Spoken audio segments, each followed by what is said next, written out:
Hello everyone, this is me Amrit and welcome to YouTube channel English tutor with my friends. আজকে এই ভিডিওর মাধ্যমে আমি পশ্চিমবঙ্গ সরকারের ক্লাস 4-এর যে বইটা রয়েছে, ইংলিশ বইটা, সেখানের রিভিশন লেসন রয়েছে, সেখানকার কিছু অ্যাক্টিভিটিস আমি আজকে সলভ করিয়ে দেবো।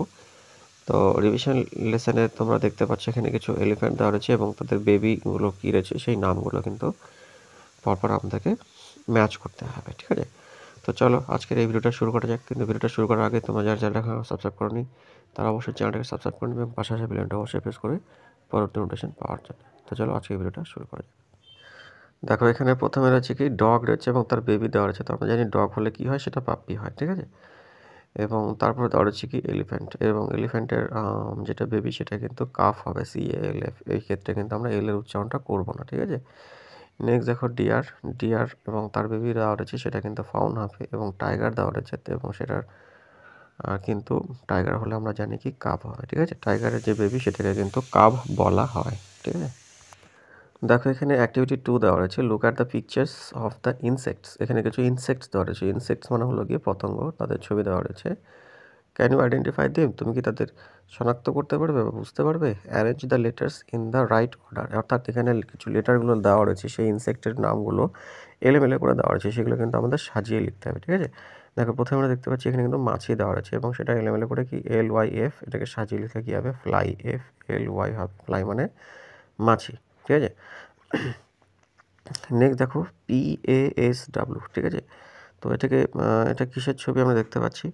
আচ্ছা, এটার আগে আমরা এই সাইডে দেখে নিই। এখানে একটা ঝিঁঝি পোকা দেখতে পাচ্ছি, এটাকে সাজিয়ে লিখলে কী হবে? ক্রিকেট, CRICKET, ঠিক আছে? এবং নেক্সট দেখো তোমাদের যে মাঝখানেরটা PAWS, এটাকে যদি আমরা সাজিয়ে লিখি তো সেক্ষেত্রে কী হবে? এটাকে সাজিয়ে লিখলে কিন্তু হবে ওয়াপস, WAPS, ঠিক আছে? ওয়াপস হবে। আশা করি তোমরা বুঝতে পারছো। চলো এবার পরের সেকশনটাতে আমরা দেখে নিই। দেখো এখানে অ্যাক্টিভিটি 3 দেওয়া রয়েছে। 3-তে কি হচ্ছে? Match the following animals with the sounds they make. অর্থাৎ এখানে বা সাইডে কিছু অ্যানিমেল দেওয়া রয়েছে এবং সেই অ্যানিমেলগুলো কী সাউন্ড করে সেটাকে আমাদের ম্যাচিং করতে হবে, ঠিক আছে? তো 1 নম্বর দেওয়া রয়েছে কি কাউ। কাউজ আমরা কী করে জানি? মো হয়, ঠিক আছে? নেক্সট দেখো B নাম্বার দেওয়া রয়েছে শি। তো শিপ হবে কি? ব্লিট হবে। এবং নাম্বার C দেওয়া রয়েছে হর্সেস। হর্সেস হবে নি, ঠিক আছে? যেটা 1 নম্বর দেওয়া রয়েছে। এবং স্নেক যেটা, সেটা তো আমরা প্রত্যেকে জানি, সেটা হবে হিস। এবং টাইগার্স যেটা, সেটা রোয়ার হয়, আমরা এটা প্রত্যেকে জানি, ঠিক আছে? তো চলো এবারে নেক্সট অ্যাক্টিভিটি 4 কী রয়েছে সেটা দেখে নেওয়া যাক। আশা করি তোমরা এগুলো বুঝতে পারছো। ভালো অবশ্যই চ্যানেলটাকে সাবস্ক্রাইব করে পাশে থাকবে। তোমাদের এক সাবস্ক্রিপশন কিন্তু এবং কমেন্ট আমার নতুন নতুন ভিডিও বানাতে আরও ইন্সপিরেশন যোগায়, ঠিক আছে? তো চলো পরের সেগমেন্টে কী রয়েছে সেটা দেখে নেওয়া যাক। দেখেন এখানে কি বলছে অ্যাক্টিভিটি 4-এ, rearrange the following words to make meaningful sentences, ঠিক আছে? এখানে যে ওয়ার্ডগুলো দেওয়া রয়েছে সেটা কিন্তু এলোমেলো করে দেওয়া রয়েছে। এর আগে আমরা দেখলাম যে লেটারগুলো এলোমেলো করে দেওয়া ছিল, এখানে কিন্তু ওয়ার্ডগুলো এলোমেলো করে দেওয়া রয়েছে এবং সেটাকে সাজিয়ে একটা অর্থপূর্ণ বাক্য তৈরি করতে হবে, ঠিক আছে? দেখো এই নাম্বারটা কি বলছে? Milk us cows give. এটা সেই সবাই জানে, একদম simple sentence. Cows give us milk, ঠিক আছে? নেক্সট দেখো B, meat dogs eat to live, ঠিক আছে? তো সেক্ষেত্রে এটা সাজিয়ে লিখলে হবে dogs eat meat to live, ঠিক আছে? এবং সি নাম্বারটা দেখো কি বলছে? In the lives tiger the forest. তো সেই ক্ষেত্রে সাজিয়ে লিখলে একদম সোজা আছে, the tiger lives in the forest, ঠিক আছে? নেক্সট দেখো নাম্বার ডি নাম্বার কি বলছে? Zebras see in we Africa the forest, ঠিক আছে? তো সেক্ষেত্রে হবে we see zebras in the African forest, ঠিক আছে? নেক্সট দেখো ই নাম্বারটা কি বলছে? Colt baby is a horse the of a, ঠিক আছে? তো সেই ক্ষেত্রে হবে colt is the baby of a horse, ঠিক আছে? আশা করি তোমরা বুঝতে পেরেছো। চলো এবারে আমরা পরের যে অ্যাক্টিভিটিগুলো রয়েছে সেই দিকে আমরা দেখে নিই। দেখো এখানে কি বলছে? Identify the animal or the bird on the basis of the hints provided. এখানে কিছু হিন্টস দেওয়া আছে বাক্যের মাধ্যমে। One is done for you, ঠিক আছে? তো আমাদের সেগুলোকে আইডেন্টিফাই করতে হবে। দেখো এখানে 1 নম্বরটা কি বলছে? I have yellow and brown strips on my body. আমার শরীরে হলুদ এবং ধূসরের আর কি স্ট্রিপ আর ডোরাকাটা দাগ রয়েছে। আই ইট ফ্লেশ, আমি মাংস খাই। People tell me in the deep forest, ঠিক আছে?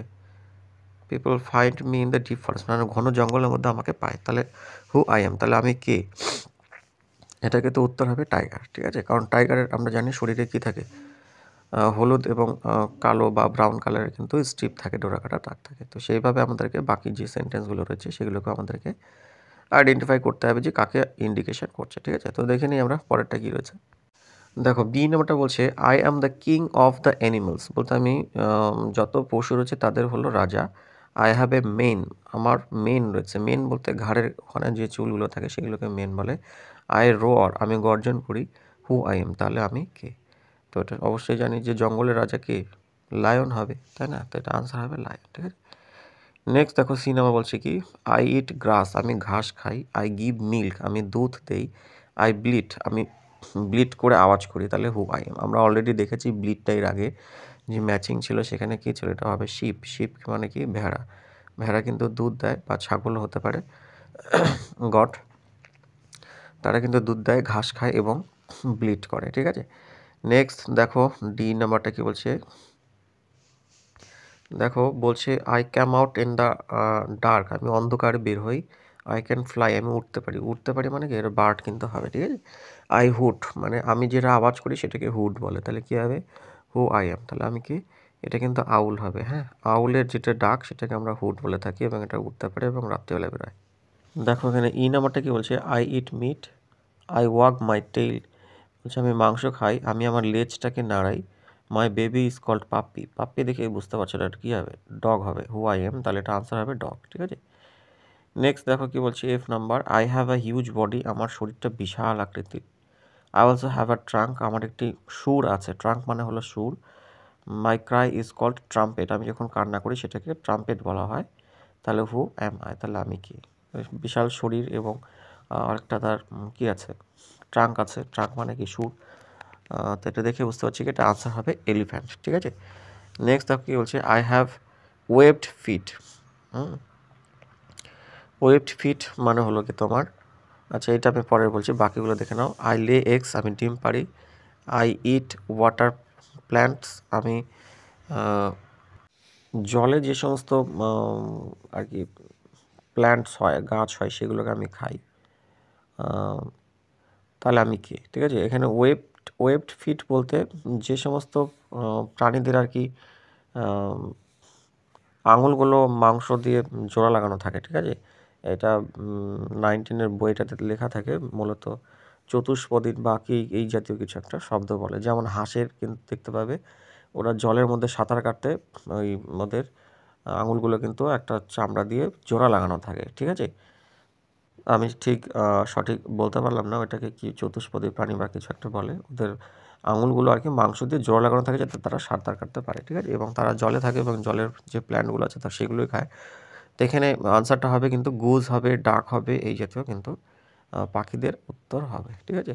আশা করি তোমরা বুঝতে পেরেছো। ভালো লাগলে অবশ্যই চ্যানেলটাকে সাবস্ক্রাইব করে এবং পাশে আসে বেল আইকনটা অবশ্যই প্রেস করে পরবর্তী নোটিফিকেশন পাওয়ার জন্য, ঠিক আছে? এবং আরও যদি তোমাদের কোনো ভিডিও প্রয়োজন বোধ হয় তো অবশ্যই তোমরা কমেন্ট সেকশনে কমেন্ট করবে যে এই পোর্শন থেকে আমাদের বুঝতে অসুবিধা হচ্ছে, and then I shall make a video about it. Thank you for watching the video.